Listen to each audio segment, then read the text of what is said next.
of the millets. That is the name of the today's session, where we will see the live demo of making healthy, nutritious, and delicious breakfast and salad preparation by Dr. Priyanka Udawat. Now I invite our chairperson, Dr. Sangita Lodha ma'am, for her welcome note. Then I will introduce our moderators and guest of honors for today. Yeah. Good morning to all. क्या बोल रहे थे भैया आप वो इसका Hello, please keep yourself on mute mode, madam. वो मुझे बोल ही नहीं रहा है ना. Hello, madam. Please नहीं keep तो yourself अगर on. आपके पास है कोई पुराना क्या है उसके रशीदा, बॉक्स में से मुझे नहीं, मैं बोल रही थी कि पुराना दे, बोले मैडम वो रशीदा, था, वो ले गया उस कस्टमर. मैम आप उनको म्यूट कर सकते हो अपने. yes. हाँ.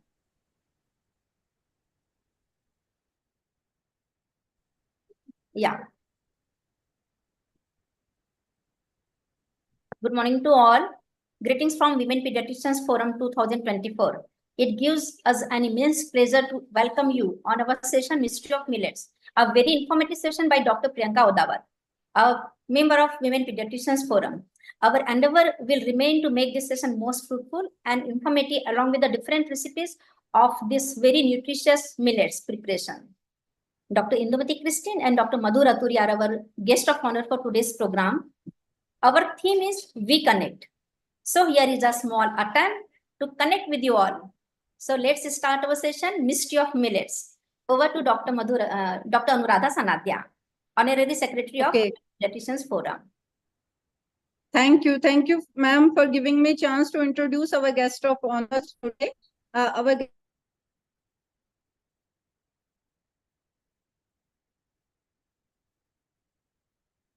neonatologist and pediatrician at SUT Hospital, Trivandrum, Kerala.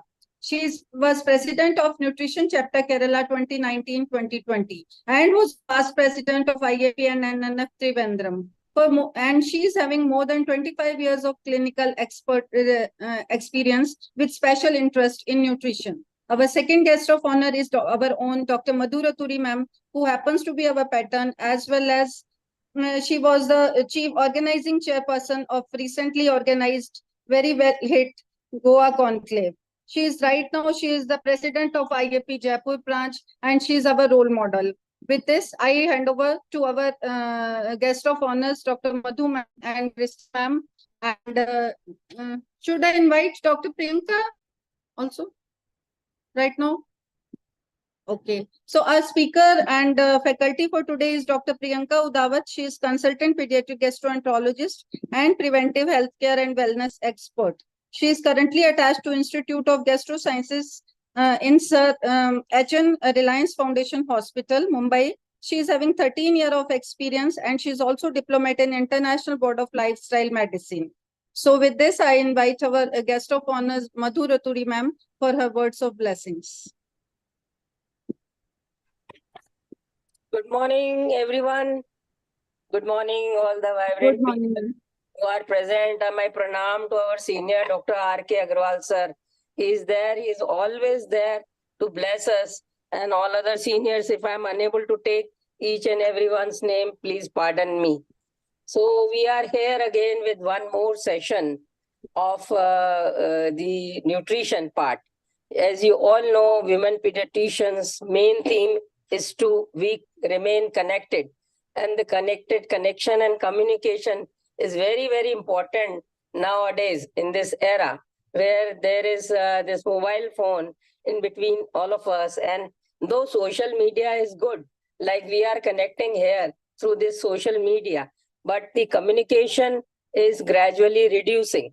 So it is very important. Our theme is to remain connected, and Women Pediatrician Forum is there to inspire all the women, all the pediatricians, but especially we have created this platform for the women so that they can showcase their academic excellence and the other aspect of their personality. Each one has a potential, and each one has a different aspect of personality other than the academic excellence. So here on this platform, we are taking different sessions, like covering the important academic sessions of Down syndrome, the puberty, menstrual health, and other topics we will be gradually covering, mental health. But here, the nutrition, as you all know, Pehla Sukh Nirogi Kaya. So here we have taken this part that the millets nowadays, we used to eat them. And in the bygone era, maybe like in the, when we were child, we were brought up like this, eating all these millets and healthy and mota anaj. So now to include that again in our food, we are taking this session, Dr. Priyanka, none other than Priyanka, you must have heard her in women in the Goa conclave. So she will is going to demonstrate some easy and nice recipe of millets. And the women pediatrician has recently started our newsletter with the name of We Connect. The first session, first newsletter was introduced in the Goa conclave, and it will be a 4-monthly newsletter where academics as well as other aspects will also be taken care. Here, through the Women Pediatrician Forum, we will be taking topics covering the finances, the nutrition we are taking, the cosmetology and other aspect, whatever possible, gradually we will be covering. The Women Pediatrician Forum is present to as your voice and as the involvement of women in social system. So we are present on Facebook, Instagram, Twitter, everywhere. Now with this, I would like to hand over to Anuradha for further activity. Namaskar.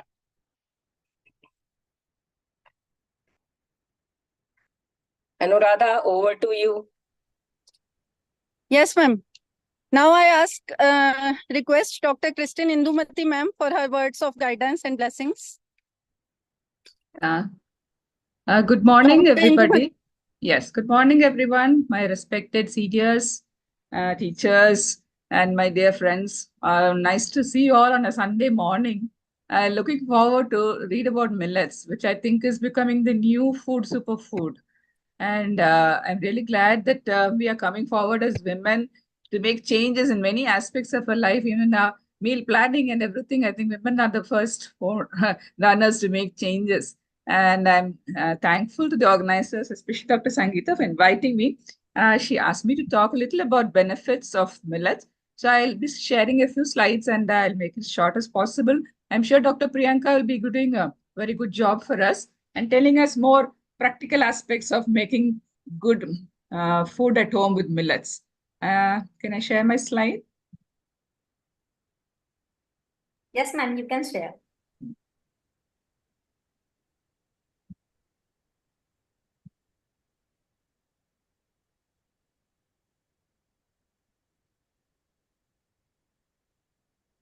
Can you see this, Mike? Yeah. So Yes. I think millets have come a long way, and in the Asian countries and in India, especially, we have been using this millets as Madam said, Mantri Madam said, and we have somewhere lost it somewhere on the way because the rice came in and all the easy food came in. And of course, we have the junk food coming in very regularly into our homes. Even though you say no, it will still come in. And this has been lost, but we have to find this lost treasure and now bring it back in form of our daily activities. Maybe not every day, but at least once or twice a week, we have to add these because we will learn something about the benefits. Embrace your millets and embrace health, your nutrient powerhouse. What is the powerhouse that the millets offer? Millets are a very rich source of protein, fiber, minerals, iron, calcium, and have a low glycemic index. Especially we know that India has become the diabetic capital, and it's time to look forward to reduce this by taking at least some millets, which is possible for us. And it's simply loaded a lot of vitamins, minerals, phytochemicals, anti-carcinogenic, and antihypertensive. A lot of good things have been taught us about millets. And we also know that these can be easily made. You can make idli, dosa, whatever foods you are familiar with. And we have also found in our homes, when my daughter is very interested, she started making all these things with millets. And these millets are small seeded crops, and it is now popularity is becoming more even in the North American, European countries. So India is showing the way. And if you see, other benefits are preventing ulcers, anemia, constipation, and even can be consumed by those with celiac disease because they are gluten-free. And we have many people have irritable bowel syndromes and they're sensitive to many things. So millets are a good food because they're a very excellent source of protein also. And because of the low glycemic index, they are rendering them suitable for people with diabetes. And millets are also a good source of essential fatty acids like oleic and linoleic acid that benefit the cardiovascular health. Now, there are two broadly classified classifications. That is the major millets and the minor millets. The major millets would include the sorghum and the pearl millet, which many people are using. But the minor millets, we don't know many. But ragi, of course, is very commonly used in South India. I don't know about the North, but it is the first complementary food we start. And so it's very well known here. And small millets, of course, are not much used. And each type of millet has some unique health benefits. So this is a just chart. You can go through it and see what each millet helps. So I'll just start off with sorghum or jowar. And this can be consumed by gluten sensitive individuals also. And this can aid in weight loss, high in calcium. So we can use it instead of wheat in products like your pasta and bread. And it also contains anti-cholesterol activities. And the pearl millet or bajra, and that contains magnesium, which is supposed to be very helpful in respiratory illnesses and prevents gallstone malformation. And of course, it is packed with a lot of vitamin E, vitamin B, and all these millets, have a lot of these small individual things which are very good. And then going on to ragi. Ragi, of course, all of us know how important it contains a lot of iron and protein. And for the child, the growing child, it's a very rich source of calcium and a natural source of iron. And it's supposed to have the protein in the ragi as vital amino acids like lysine, threonine, and valine. So it's a good vegetarian source of protein. So it is good to tell their mothers to start off with, and it's very easily digestible by children. Then the other thing is for pregnant women also. We do give ragi once, and once the baby is born, it is also helpful for lactating women. And it's a wonderful laxative. It prevents constipation and the high fiber content in the iron is also very abundant in this finger millet. And next will be a kodo millet that simply resembles like rice. And this helps to weight loss. And the presence of antioxidants and phytochemicals prevent lifestyle-related disorders that are very common today. And also sometimes they say this joint pain, inflammation, it reduces. Kodo millet. So now you see everything can be made in idli, porridge, and I'm sure Priyanka will be telling us more about it to make it very palatable. And this is a proso millet. Proso millet is very rich in niacin, vitamin B3, and prevents pellagra.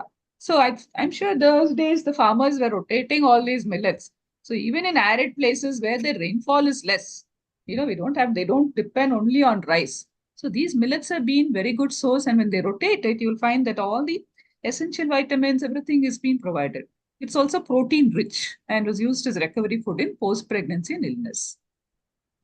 Then comes the foxtail millet.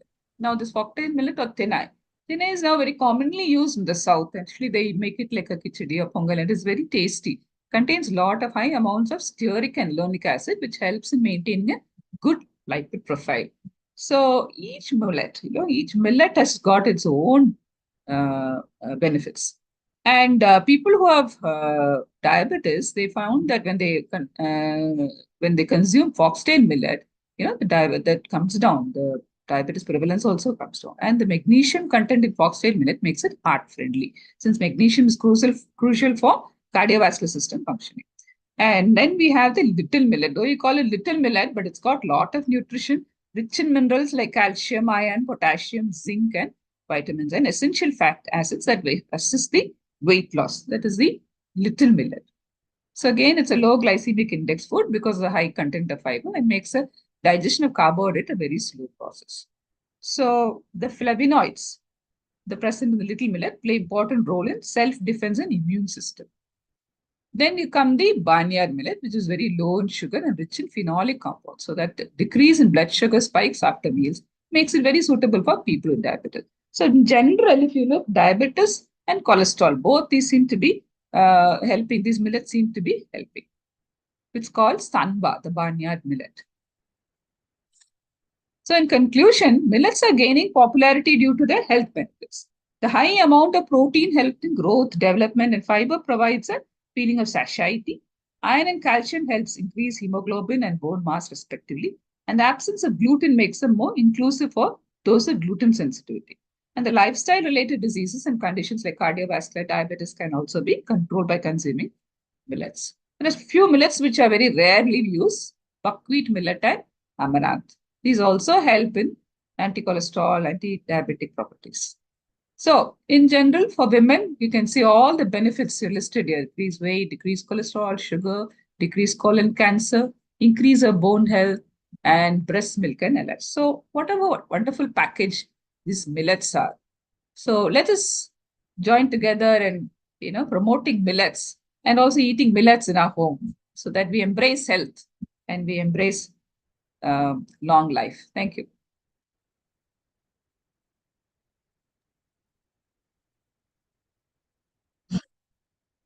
Dr. Anuradha, are you there? Yeah. Thank you very much, ma'am. It was really a very nice description and information regarding millets. And now I hand over the mic to Dr. Priyanka Odawat, who is the main force for this program today. So over to Dr. Priyanka Odawat. She will just share her videos in our WPF YouTube channel. If suppose she is unable to share it right now here. Over to Dr. Priyanka Odawat. Now the board is yours. Thank you, ma'am. Thank you, entire WPF, for inviting. And thank you, Dr. Sangita, Dr. Anuradha, Dr. Madhura Thuri, and Dr. Indumati Kristin. And she has already done my job. A lot of good information is already there, we all know. So I'm going to, today I'm going to talk again the same concept what Dr. Kristin shared just now, with a little more evidence-based and certain recipes I've shared. But there is a proper video which I was not able to upload live. I have made the entire video just before this. I have full recipe prepared, but the final video I'll share in the link because I was not able to upload in the presentation. So can you see my slides? Yes, we can see. So before, why we are talking of diet and millets is because 80% of premature deaths are happening because of poor diet, lack of physical activity, and tobacco use. So every person as a health professional, I think we are the persons which need to make society aware. And there is a survey, only 3% of people have a sufficient healthy behavior. So if we see here, the total deaths, if we found, dietary habits account 1 in 5 deaths globally. So now we have to be very careful what we are eating. That's why now today we are working on, we are having this talk actually. And we say all diseases begins in gut.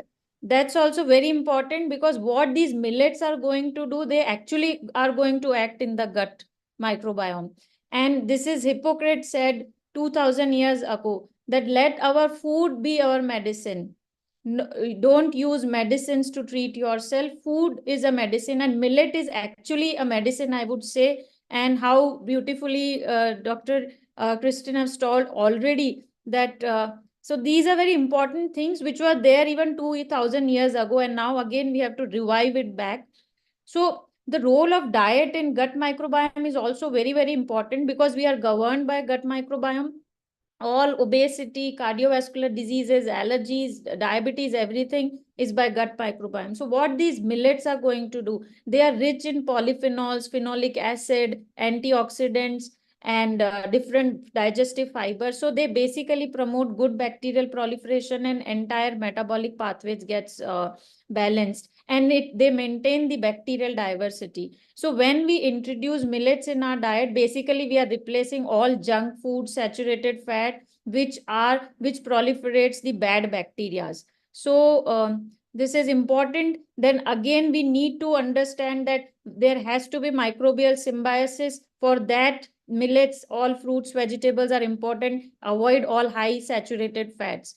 So benefits of millets already ma'am has beautifully told us, that cholesterol lowering, preventing cancers also, optimizing immune systems also, aids in digestion, antioxidant activities. So so they are basically gluten free, fiber rich, protein rich, antioxidant rich. I don't want to repeat these slides again and again. So some important things I will let you know in between where I feel. So you can see that they have a better essential amino acid profiles. They have 7 to 12% of protein. They have 15 to 20% of digestive fibers. So very important for gut health. And there are certain things which may be poor in lysine. So we can complement with lysine rich vegetables like leguminous vegetables. They are very good in phosphorus and iron. So and they have a lot of phytates, polyphenols, phytosterols, and these are important for anti-aging and all kinds of metabolic diseases.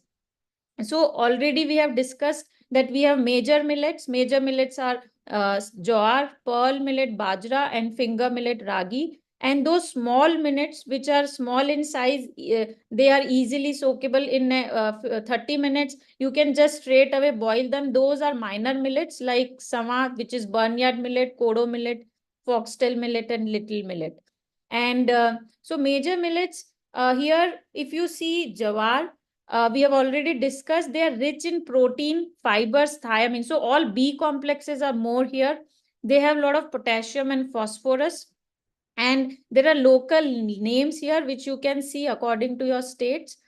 Then we have pearl millet. Now, pearl millet is good when you need high energies, because if you see here, the lipid content is 4 to 6%, protein is 12 to 16%. And here the niacin content is high energy content compared to other millets. And they are very good source of calcium and unsaturated fats.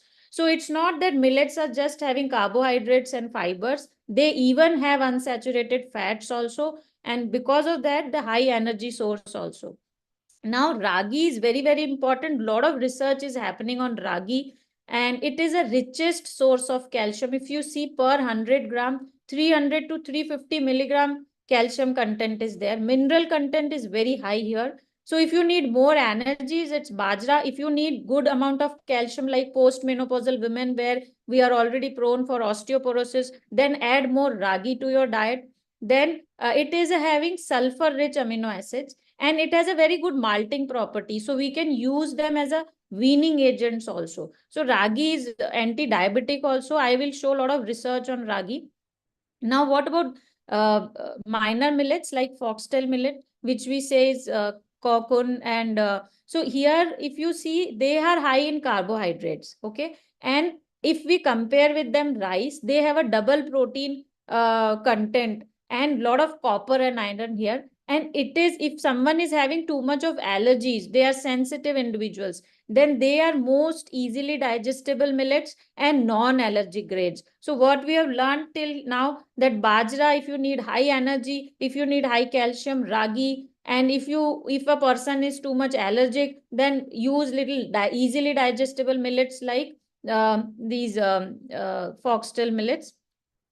Then we have kodo millet. Now, kodo millet protein content is quite high, 11%, and high fiber is also very high. So if someone is doing muscle strengthening, they have a lot of constipation issues, then they should use, and they are very good for nervous system. If you see here, niacin, pyridoxine, folic acid, we all know this is required for nervous system. They are very rich in it. So strengthening nervous system, use kodo millet. Then we have barnyard millet, which is sama, which we also, it's not that rare, we also use. So here GABA aminobutyric acid, beta glucan, all these antioxidants are there, and they helps in reducing the lipid levels, and they are also having too much of crude fiber and iron. If you talk about little millet, which is kutki, there are different names, sama. This has a lot of iron, lot of antioxidant activities, but if you see, the fiber content is very high, it is 38%. Now, if you see proso millet, the protein content is high. So this has a highest amount of protein, and it has a very good source of magnesium. So magnesium is required for your bone growth and maintenance. So instead of having too much of spices and nuts also have a magnesium, but nuts are very costly. They have a lot of fat also. But proso millet, if you choose in your diet one of the days, you adequate amount of magnesium also you get, and it reduces your cholesterol levels and risk of heart attacks. Now these pseudo millets like Rajgira, Amaranth. So we know Rajgira, that we make chapatis, some puris and all. If you see here, they have 77% of unsaturated fatty acid. They are very high in linoleic acid also. Their protein content is very high. Definitely all millets are rich in mineral like iron, magnesium, phosphorus. So they contain lunasin. Okay, this is a peptide, and other bioactive peptides. They actually are cancer preventive and they have anti-hypertensive properties. So why we should know all these things? Because if we are having variety of millets, then it will solve all the purpose. Don't have just one or two millets. Try to have a balance in a week or in 15 days, that you have all 6-7 types of different millets in different days, so that you get everything in balanced way. Now we have buckwheat. If you see buckwheat, again, polyunsaturated fatty acids are high. B1, vitamin C and E. Here, if you see even vitamin C, normally we think that citrus fruit have vitamin C, but here you can see E and C also is there. It controls blood pressure. It has an anti-inflammatory and anti-carcinogenic properties also, because they are rich in polyphenols, and they are rich in carbohydrates also. Their protein content is also very high. So if you see, this is kuttu ka atta. We all have, I think, used during fastings and all, this millet. And I think very good source of unsaturated fatty acids. This is just for a theoretical purpose. If you want to really know which millet has how much protein, if you see jawar has 10.4, but highest protein content in grams, if we see it's proso millet. If we see calcium, you see ragi has 350, rest all the millets have calcium only 25, 35 and all. So someone who's having osteoporosis, osteopenia, I think ragi is better. For kids, ragi is better because it has melting properties. Then if we see highest overall calories, almost equal in all. And then if you see the fat content is more in the fonio millet and finger millet. So you can see here, and protein definitely proso and jawar millets. So now there is a study which what they did millet based versus non-millet based diet, and they found what was the difference in the individuals in their BMI, in waist hip ratio, cholesterol, triglycerides. So if you see, BMI was lesser on individuals who had millet based diet, it was 24, non-millet based it was 32. And if you see cholesterol also, their average cholesterol was significantly less. Triglycerides were less. HDL was high, more high. LDL was low in millet based. If you see even their sugar controls, you can see that was also statistically significant in millet based diet, and their blood pressure also. So this was a study done in diabetic individuals. There you can see here, all the greens are millet based diet and the orange are the non-millet based diet. So this is very important slide. Now if we compare with the rice, this you can show to in your clinics also, if people don't understand that if you eat rice, the glycemic index is 41. But if you eat finger millet, it is 28.8. Even brown rice, we always say that diabetics should have brown rice. But if we say diabetic should have millet, then the glycemic index is far lesser than brown rice also. So you see finger millet is 28.8. Okay. So pearl millet is high because I told you pearl millet had high energy content and fat also, which is pearl millet is basically bajra. So ragi is good for diabetics because of low glycemic index. So here also, if you know more depth of millets, you can you will not say general millets. You will start saying, okay, if you're diabetic, have more ragi. If you need more energies, then you have more pearl. All that also can be decided if you know more about them. Now, if we see carbohydrate and fiber ratio, so if you see per gram, in grams, if we compare, so rice, you see the carbohydrate fiber ratio is 78, very high. So when we eat rice, we eat too much of carbs, too much of calories, but no fiber. But if you see millets, here the ratio is just 8, 12, low, very low. So if a person who's diabetic, we should have more fiber, less carbs in grams. So if we see this foxtail, little, barnyard, brown top millet, they have very low ratio. So they are in green range. We should eat them if we want to lose weight, if we are diabetic. But if the carbohydrates are high, like sorghum, pearl, millet, they are little more high energy food. We should give them, not people who are targeting weight loss, people who are growing their weights, kids, all that people can have these millets. So here now we are understanding which person should have which millet also. Okay. Quinoa also you see very good because the carbohydrate fiber ratio is low. Okay. So it is good for weight loss and diabetes and obesity. Now finger millet, little bit more informations because it has a very good anti-diabetic role. There are a lot of studies that these phytic acids which are there, they basically decreases postprandial glucose levels and obesity. And there is a recent studies which says that bioaccessibility of finger millet, because they have polyphenols, they increased in the colon, and they confirm the role of gut bacteria in making them bioaccessible. And if you see, the prebiotic content of finger millet was utilized to grow these good bacteria and short chain fatty acids. So this was also proven in studies. And this finger millet releases mucus degrading Echinacea, Akkermansia, mucila can also, these are very important because these bacteria release propionates, and which helps in alleviating diabetes. Okay. Then they control all pathogenic gut bacteria. So all these studies already have been proved that finger millet is very good. So if you see this chart, finger millet releases a lot of dietary fiber, polyphenols and flavonoids, and polyphenols and flavonoid act on good bacteria and controls the pathogenic. So overall, what happens is they finally reduces gluconeogenesis, decreases the pro-inflammatory cytokines, and lowers the inflammation, and it makes your gut barrier intact. Okay. So this is the mechanism how they work. And if you see, they overall have a lot of anti-nutritional factors also. If we are eating other foods with them, they will not allow to absorb entire starch and entire protein. So you eat, you fill yourself, but you don't get absorbed completely, so that you are not, increasing your stores of fat. So this is also very important. Then we have, I have already told you that glycemic index comparison of millets, it's definitely low. And their bioaccessible content of polyphenol and flavonoid is also good.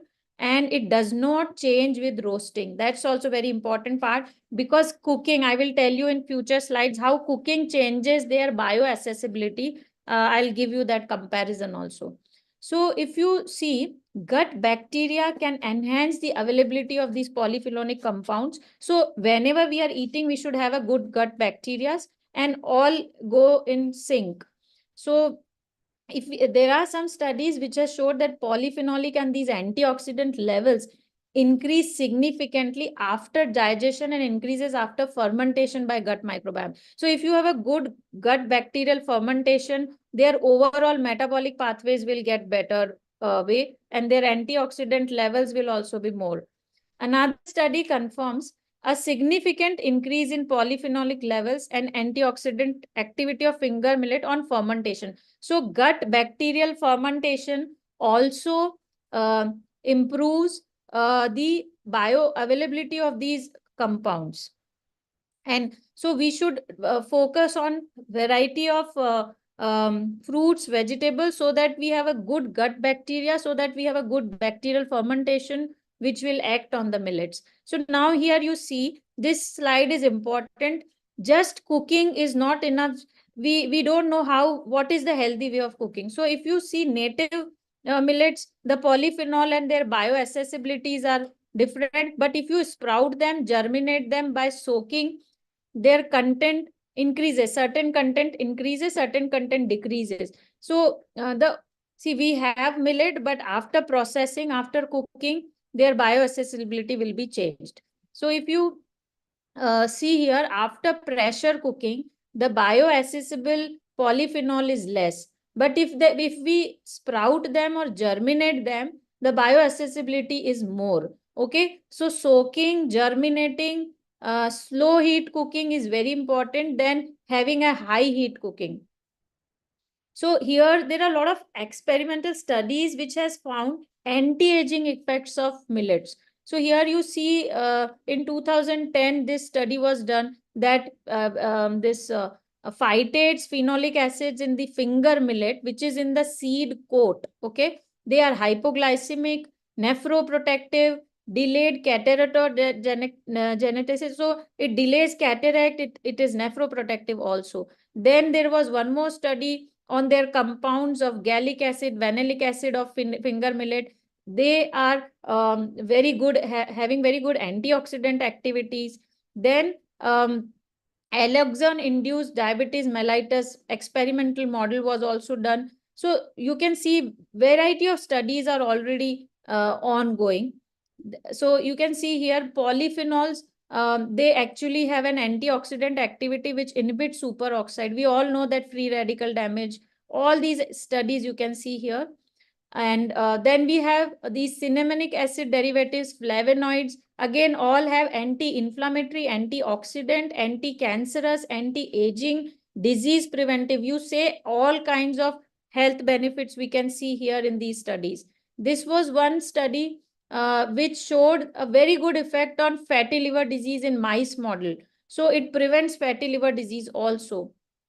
So the overall, this millet bran protein hydrolysates, they decrease the expression of fatty acid uptakes, okay, in the liver mice model, NEF, and it efficiently restrained the fatty acid uptake of liver tissue. Thus, it has an anti-NFLD activity also, because we all know that fatty liver is growing in pediatric population, in an adult, and it is becoming a leading indication of liver transplant. So we should add millets. So there are different recipes of millets. We can try anything, what type of mood you have and what meal you want, whether you want a breakfast meal, whether you want a lunch meal or dinner meal, it can be served all kinds of ways. You can make a upma, you can make laddus, you can make ragi smoothies, you can make dosas out of it. So anything can be made of millet. Instead of wheat and rice, try to replace all these recipes. So this recipe which I'm showing, this is a bajra millet, pearl millet. So if you see here, this I have made today morning. This you will get a proper video. So these were the ingredients before I started cooking. Here you can see I have boiled bajra millets. I made them overnight soaked, then 15 whistles. So for pearl millet, bajra millet, you have to do like 15-20 whistles. Otherwise, it will be very hard and it requires overnight soaking. After straining, you can keep a lot of different salads, lot of different fruits. I have kept here blueberries, mulberries, pomegranates. There is a small cup of seeds here, then avocado and kiwis. And I have zucchini here, red bell pepper, yellow bell pepper, and this mixed seed packet you can see. And finally, after mixing all together, you can see the nice plate where you have millet, you have all kinds of fruits. So if you have this kind of fruit bowl, you are having a very good diet, which has everything, I think, because we have seen that bajra is very good at for energy, for protein, for fat also. Plus all these kiwi, vitamin C, avocados, healthy fats, pomegranate, iron, mulberries, good for diabetes. All fruits which I've used here, almost everything you can use, even diabetics, and mix it well. And I have added some walnuts on top of it, so some dry fruits. So it's a complete meal in it. So now certain 2-3 recipes I'll tell you about. This is uttapam. You can make uttapam also. So for normal uttapam, what you have to do, like mix urad dal, rice, quinoa, and soak it overnight. And then you grind it, keep it for some time, and then you mix whatever vegetables you can want to add to this thing. And like how we make a upma, you can make that also. So it's again very easy with some green chutney. You can serve it. It can be a very good breakfast. It can be a very good dinner also. And this is one more recipe for upma, how we make. So you soak it for 15 minutes, then do some tadka, okay, with hing, rai, jeera, little curry leaves, and little bit of chilies if you like. Then add different kinds of colorful vegetables like carrot, peas or beans or capsicum, all whatever you like. You can add more vegetables. Then you add the millet and add a lot of water to it, and then do slow heat, low flame cooking. And finally you add some lemon, coriander leaves to it, and then it's ready. So these recipes are very same recipes how we cook other things. It's same, only some major millets you have to soak overnight and boil for more whistles, and minor millets are mostly they don't require like 10-15 whistles. Just soaking them in water and boiling will do. Okay. Then we have these smoothies. So this is good, very good smoothie. Even kids will like it because it has ragi, which is very good for kids. It has a calcium, a lot of calcium, which we saw, and very good anti-diabetic properties. Strawberries are very good for for diabetes, for weight loss and all. So here what you have to do is like finger millet flour, which you have to actually roast it. Take some strawberries, little bit of honey, little cardamom powder, which is elaichi, and you can add different milk. If you want fresh milk or you want to have oats milk or almond milk, you can add accordingly and grind them up. Don't add raw ragis. You have to actually roast it. If you don't have roasted ragi, then what you can do, that ragi atta, you mix it with the 3-4 tablespoon of water in a pan and make a smooth paste. And after that, you mix everything and grind it. So little bit of roasting is required for smoothies if you are making with the millets. And any fruit you can add. And for more sweetening, if you like more sweet taste, especially when we are making for kids, you can add jaggery, which is healthy source. Sometimes cinnamon powder, which will also give some flavor. I will not prefer any maple syrup, vanilla extract, because unnecessary artificial sugars we should not add to this. But yes, dates we can add. We can add cinnamon powders and all. So again, a very good, it can be an evening smoothie instead of replace your tea, coffees, or a morning smoothie or mid-morning snack. You can enjoy this. One more salad, like how I made. This is a modern millet salad. Here, anything you can add. So see, pearl millet, I showed you how to soak it and all. And take some cauliflower, beans, carrots, whatever you like. And then a lot of fruits you can have. Green leaves you can add. And for dressing, you can take coriander, Greek yogurt sometimes lemon juice with olive oil and salt, pepper, black pepper, chaat masala. So I will, in my video, which I will show you after, I will share the link, how I made the salad dressing, everything is there. So that live video will get after the talk. So ingredients after this, I think this is easy. I have just kept it so that if you want, we can share these slides. So this is also very good, again, an antioxidant bowl. So overall, we have finished the discussion of millets. But we should not forget that just having millet is not going to suffice. It has to be a balanced nutrition. So whole plant-based diet, because I told you that if you have a good gut microbiome, good bacterial fermentation, then millet will work properly. For that, you need the entire whole plant-based diet. So your plate should have half fruits, vegetables, plant proteins, and whole grains. Whole grains will be replaced by millets, and some of the at least 3 to 4 times a week. So this is an American College of Lifestyle Medicine plate. It is easy to people to make them understand. For patients also, just showing this itself makes a lot of difference in our busy practices, just this place. So I thought of including this here. And we should always tell them about cooking methods also. Just having an ingredient and making in a bad cooking way will change their nutritional values. Okay, their vitamin B complexes will go. And so good cooking methods are boiling, stewing, and steaming. And bad cooking methods are boiling, grilling, roasting, too much of microwaving, because all these high temperatures actually increases the advanced glycation products. And advanced, so if you are having soaked dry foods, they are very good. The moment they are roasted almonds and roasted pistas, then the advanced glycation product goes to 700 times. And these advanced glycation end products increases the oxidative stress and inflammation in the body. So just cooking method itself will change the entire nutritional value, whether the food has become a medicine or a poison. Even the cooking method will decide that. How we can reduce? So protein rich food has more advanced glycation end products, and when they are going to have more on the roasting side or high heat cooking, then the content will increase.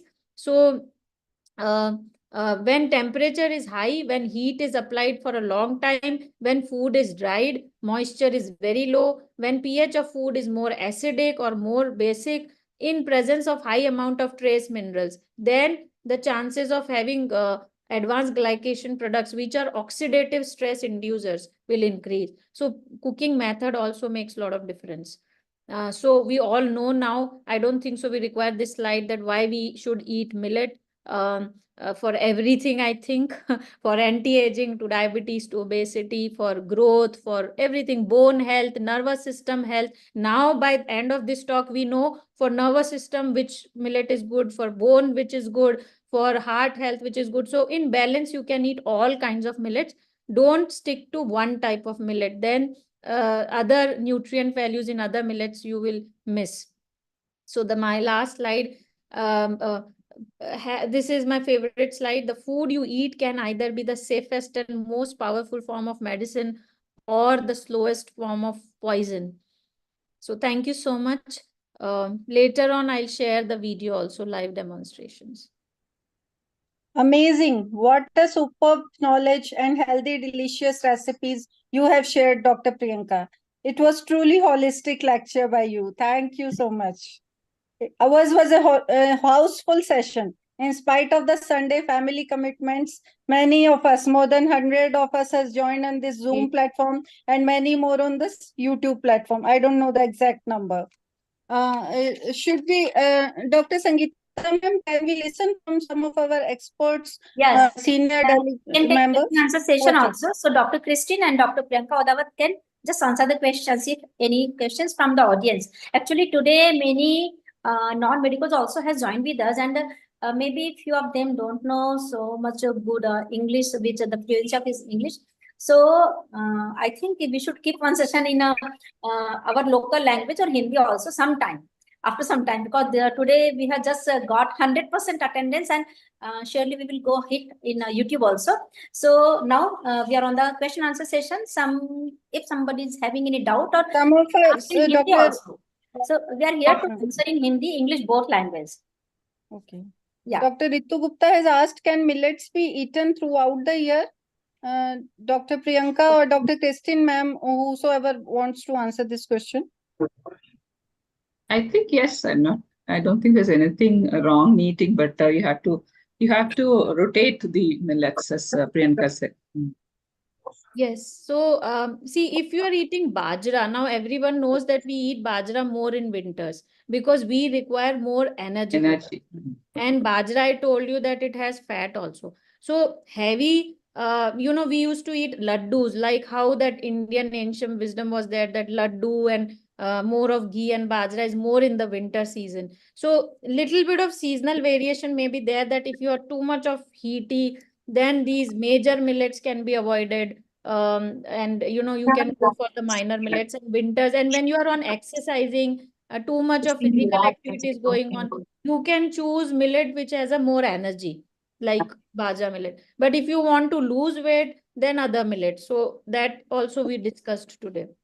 Dr. Chitra Kulkarni ma'am has asked, which type of millet is most liked by the toddlers? Any experience by our faculty members? I think ragi is well liked, yes, by the toddlers in any form. You can give in different forms for like smoothie or even laddus. Ragi is well appreciated by children. Yeah, I have a baby with cow milk protein allergy. Baby was 4 months and on Neocate 100% amino acid formula with lot of ulcers, and till now she's 1.5 years. I've not started wheat, but jawar and ragi very well accepted.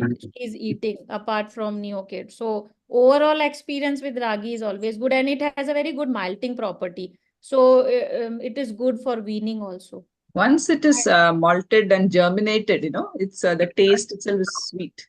So no added sugars are necessary even for babies. Without sugar, you can give ragi, just ragi with some plantain or some fruits, natural fruits. Yes. Nicely explained.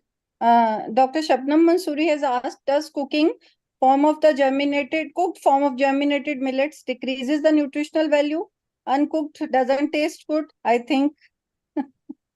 Yeah. So cooked millet, basically, once we cook them, nutritional value goes down. But I told you about bioaccessibility and bioavailability. So finally, everything after bacterial fermentation, whatever metabolites are getting produced, they are going to get absorbed. But in a sense, they have an anti-nutritional factors also. So if somebody wants to lose weight and they have added too much of starch and other things in their diet, so everything will not absorb if you will eat millet, because they have an anti-nutritional properties also. So this way it is kind of good only. I think someone has asked this Wilson disease question. Millets which are high in copper needs to be avoided, but mostly in Wilson disease we say chocolates and beans needs to be avoided. Exactly which millet needs to be avoided in Wilson millet, I think we have to see the copper content and decide which. Right now, I don't know.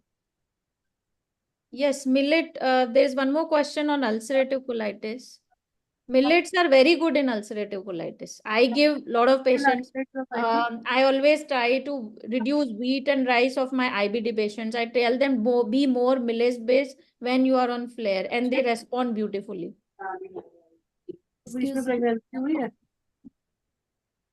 Yeah, I'm Dr. Preeti. Let me congratulate you for the wonderful sessions, and let me congratulate the whole WPF team for arranging this wonderful session. I just want to share few of my experience because I'm practicing as a exclusively childhood obesity since 2006. Ragi, even pancake also adolescents like very much. Ragi atta with either jaggery or honey, because millets with their forms, that is like advanced, that is even ragi noodles can be even pancake. This type of millet with their forms of choice we can add to the diet, especially to the teenagers and all these things, those who are having fancy eating. So just that's I want to share. Thank you so much. Yes, that's true. When we are presenting to the kids, the presentation texture should look like that it's an outside food basically, and we can do those things definitely, ma'am. One person has asked, what about I just request all of you to please keep yourself on mute mode, and only one who want to ask question can raise hand. One question from Mr. Jason Fernandez. Mr. Jason Fernandez. I request all you please keep yourself on mute mode. Manju Lal. Just tell her to mute her. Hello, madam. Yes, I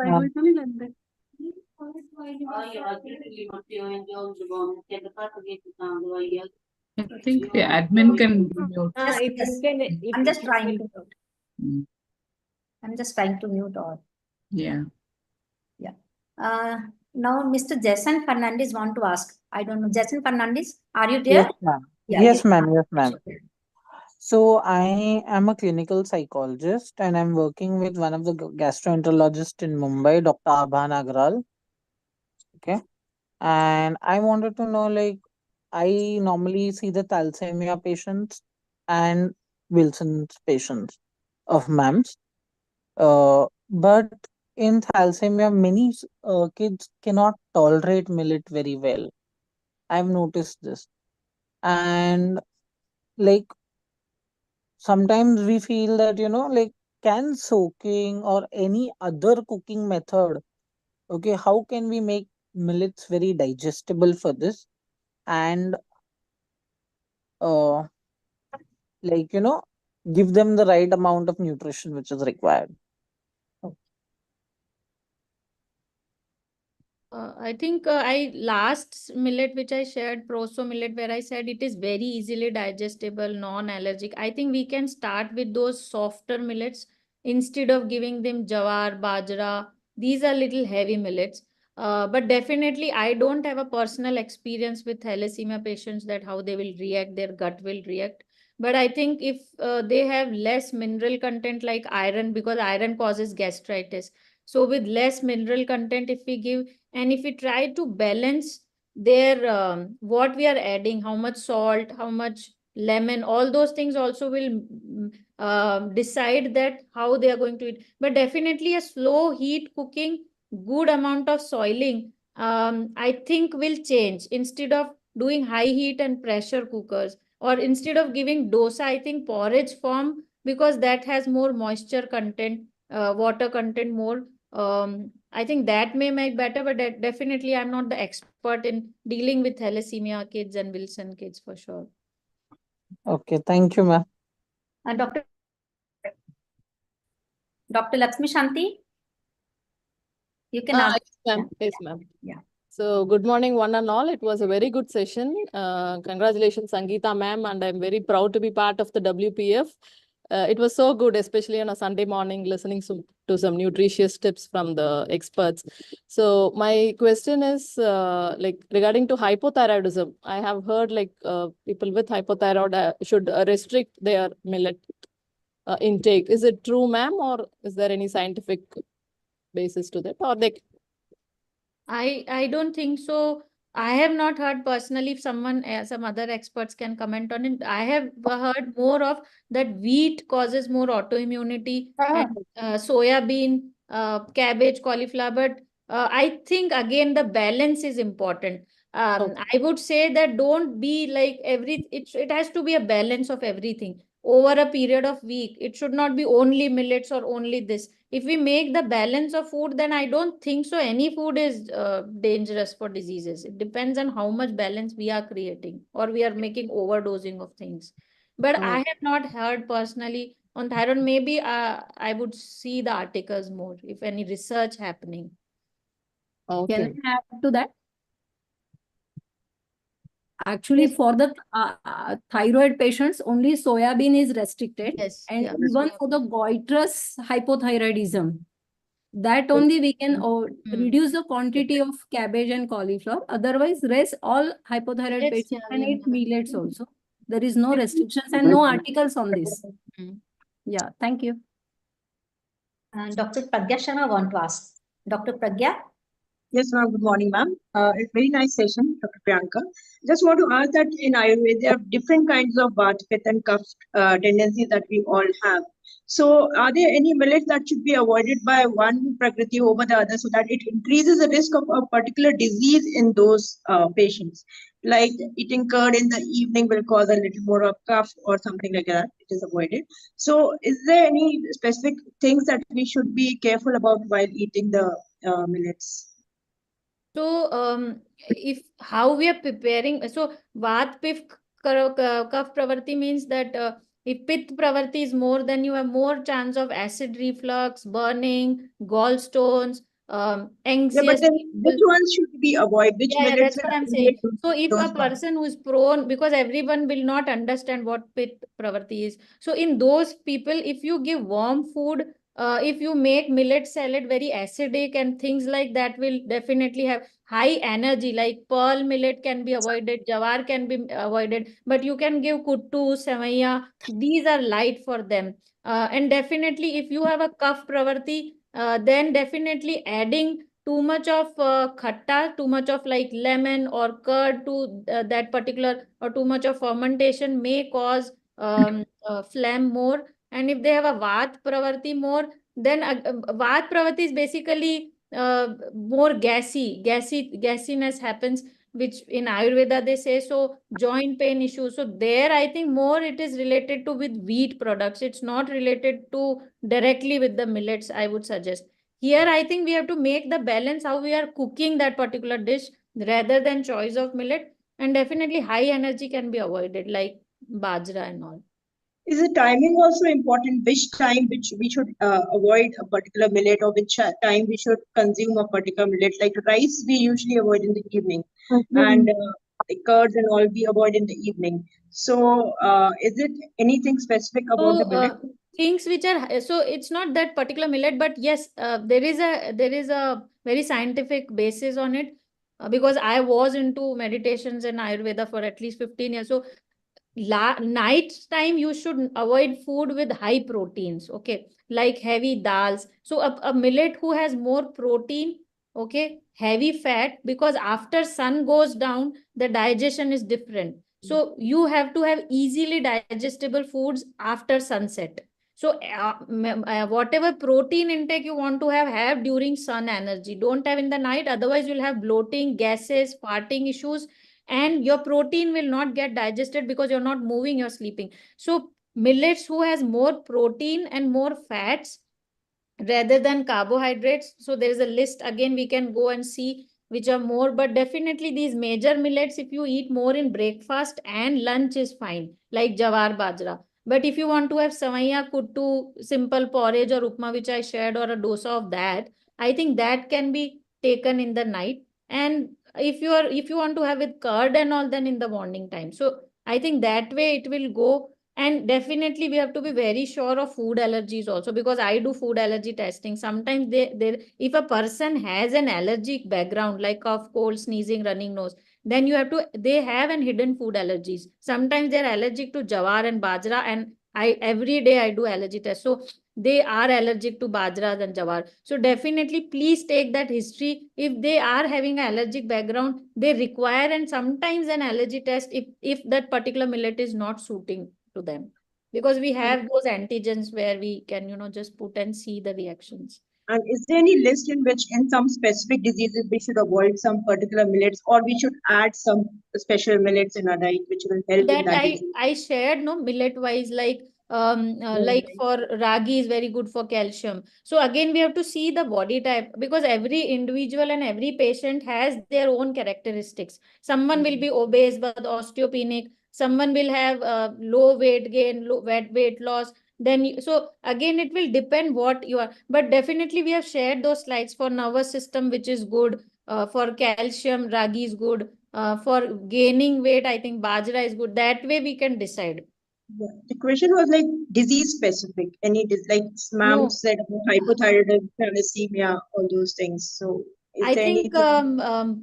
I have to also search for articles that this has to be completely avoided or something like that. But in general, why they are so much on millet is happening, because they are good in all ways, because they are changing gut microbiome, they have good mineral, good fiber, less calories, everything is in balance, which is not there in wheat. As we saw, glycemic index of rice and wheat is very high.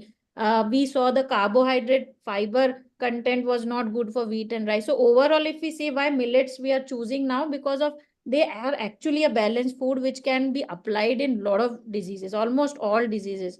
Thank you very Dr. much. Shabnam Mansoori want to ask one question. Dr. Shabnam Mansoori. Are you there, Dr. Shabnam? She has raised her hand, but I think, okay. There's one question. Can millets be introduced as a complementary food? I mean, this question, does it mean all other millets? Ragi, of course, has always been used. The other millets, I think we'll have to go slow, because we don't know about, how much it really helps in children. So, I mean, others can also tell us about their experience in millets with little children. Yeah, if someone has, I have remember. only with ragi. Ragi Yes, is ma'am. Dr. Yeah.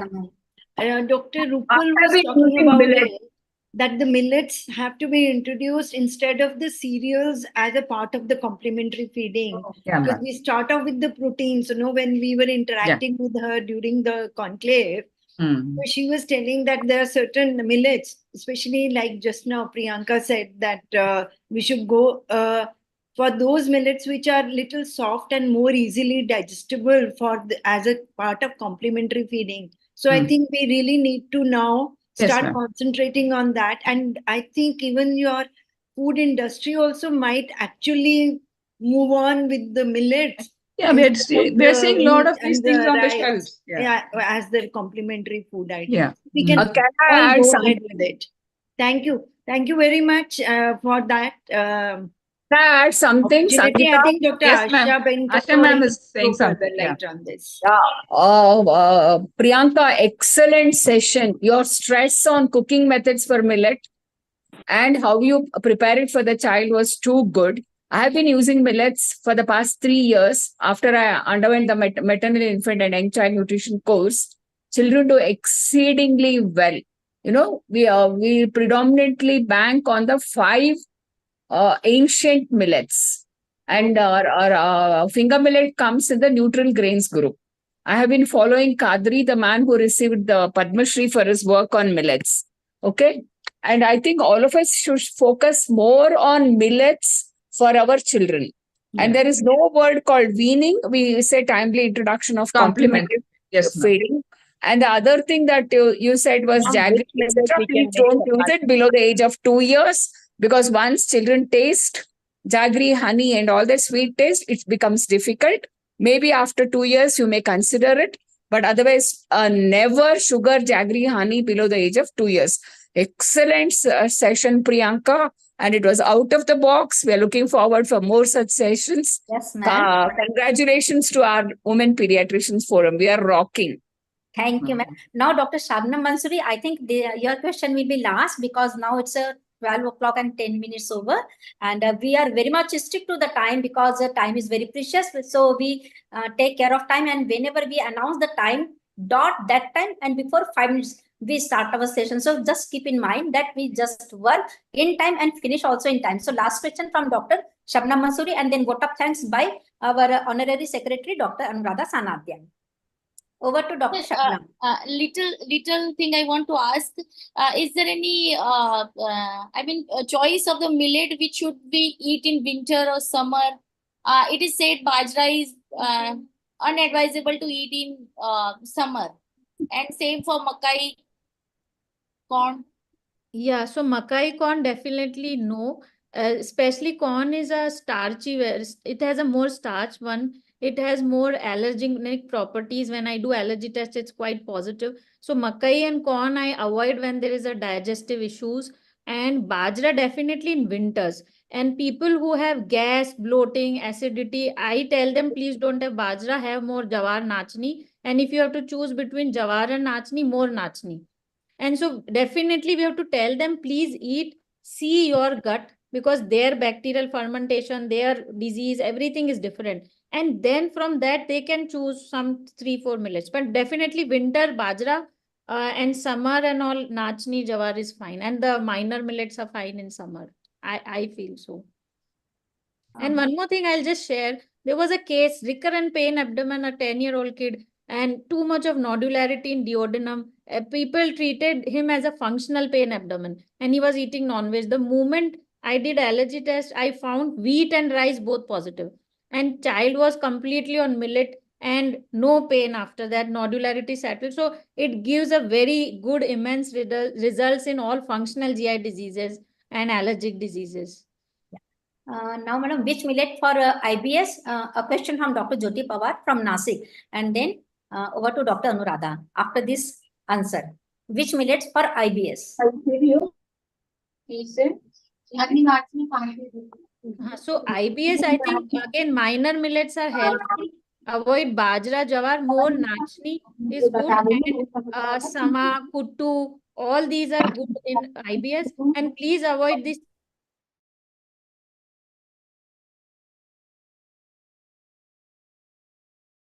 You are muted, Priyanka. Unmute. Oh, sorry. So in IBS, avoid bajra and jawar. Use more nachni and minor millets. And it should be more of porridges rather than raw salads, mixing raw salads with them when you have IBS. Make steamed salad or little kind of porridge, and vegetable should be steamed. Don't have too much of raw when someone has IBS, and don't have heavy millets in the night time, and don't add chana, tur, dals in your diet when you have IBS. That all combination will also be important when you have IBS. Dr. Anuradha Sangatya. Yes, ma'am. 1 minute. Good afternoon, everyone. On behalf of Women Pediatrician Forum, I would like to extend our heartful thanks and gratitude to all esteemed members and stalwarts and all WPF members who have joined today's session. A big congratulations to all of us for scoring a super hit century in WPF, not in IPL. A big thank to all to our guest of honor, Dr. Madhura Turi ma'am and Dr. Christine Indumati ma'am for guiding us about the session and telling us so many unknown facts about the millets. We are grateful to our faculty speaker for today, Dr. Priyanka Udawat, who is so thorough with her subject and demonstrated us in the live session. She took out her busy time from her schedule for enlightening us. A big thanks to Dr. R.K. Agarwal sir, Dr. Hima Bindu ma'am, Dr. Elizabeth ma'am, Dr. Asha Benekappa ma'am, Dr. Sangita Yadav ma'am, and many more dignitaries for joining us the session and making it successful. So let's carry forward the knowledge and inspiration gained from today's webinar and continue our journey of WPF. These sessions have definitely given us impact of this knowledge in our community and day-to-day life. Thank you once again, and we look forward to many more such type of sessions in coming future. Thank you, all of you. Now, I request you all to just keep your video on, so we will take a photo. Congratulations. Congratulations. Good session. Thank you. Thank you, sir. So,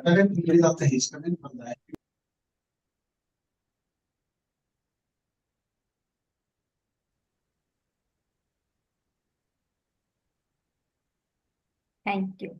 It's 12:15. Now I'm going to end the session. See you all for our next. Very timely start and timely ending session. Yeah. Thank you. Have a nice